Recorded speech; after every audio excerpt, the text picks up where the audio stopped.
Hello, everybody. I'm going to run through a speech I gave at a reception that was sponsored by the Joseph H. Cantor Family Foundation at what was a meeting of the American Medical Informatics Association, or AMIA, in early November 2012. Of course, I began by thanking AMIA and pointing out that AMIA was formed in 1989 itself by harmonizing the activities of 3 organizations. And I asked everyone who was listening to keep that theme of harmonization in mind.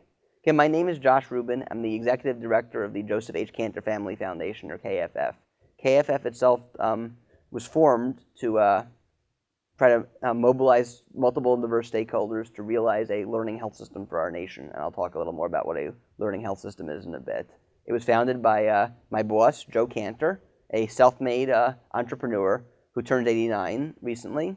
He's pretty amazing because at age 89, he still plays tennis for an hour every day. And he still works full days trying to make this happen. I told everyone at the reception that if they liked the drinks they were having, they ought to thank him.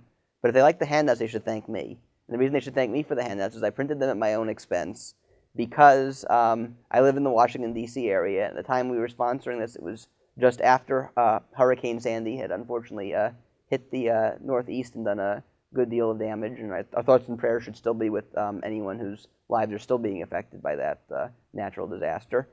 But anyway, in preparation, I was scrambling to get a bunch of things done in case I was going to have power outages and not be able to work as easily. So I went to a FedEx office and quickly printed all the handouts ahead of time. And I wouldn't have, I printed at my own expense because I would not have dared gone to Joe Cantor without having gone to and produced a spreadsheet with a list of every major vendor in the area, what their cost per page was, some measure of their quality, and what the outcome of a conversation between me and the manager was about trying to get a discount. So Joe makes every decision in his life that way by looking at lots and lots of data, and in all seriousness, that is why he is such a success. However, there's one decision he was unable to make that way, and that's almost 2 decades ago when he was diagnosed with prostate cancer. And he went to his clinicians and asked each of them, what treatment should I have? What do you recommend? And each of them gave a different recommendation because they would say, well, in my experience, you should do X. And he said, your experience is all well and good, but what I would say is I want to know, obviously totally anonymously, every patient, roughly my age, my demographics, who's had prostate cancer, who has the comorbidities I have, and what treatments have they had, and what were the outcomes, and what worked and what didn't. And in healthcare, you can't produce that. You can produce that for making photocopies, but you can't produce that for healthcare.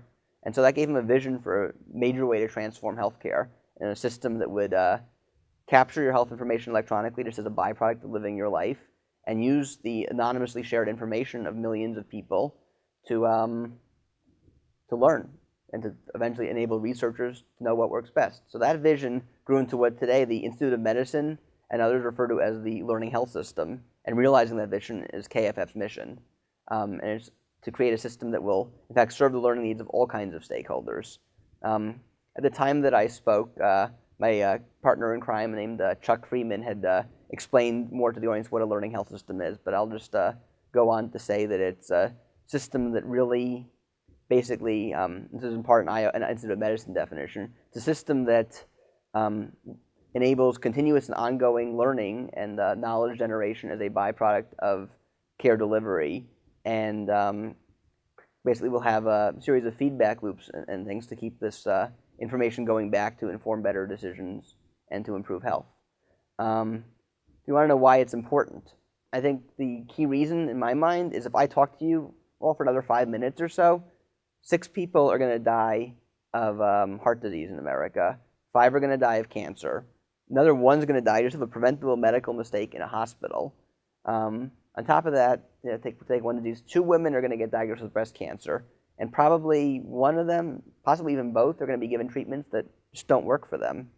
And on top of all that, we're going to waste, not spend, but waste $7 million in every 5 minutes. It's not debatable that we can't afford to do this. We can debate if we want what the exact definition of a learning health system should be. We can debate what approach is going to work or not work. We can even debate whether Big Bird should be the mascot. But we cannot afford to let millions of real-world health experiences live in data silos and die with each of us. And as a result, we got to build this. We got to make this happen. So our approach to making this happen is called the Learning Health Community. The theme of that Learning Health Community is let's all work together to give the gift of health to our children and our nation, as Joe Cantor would say.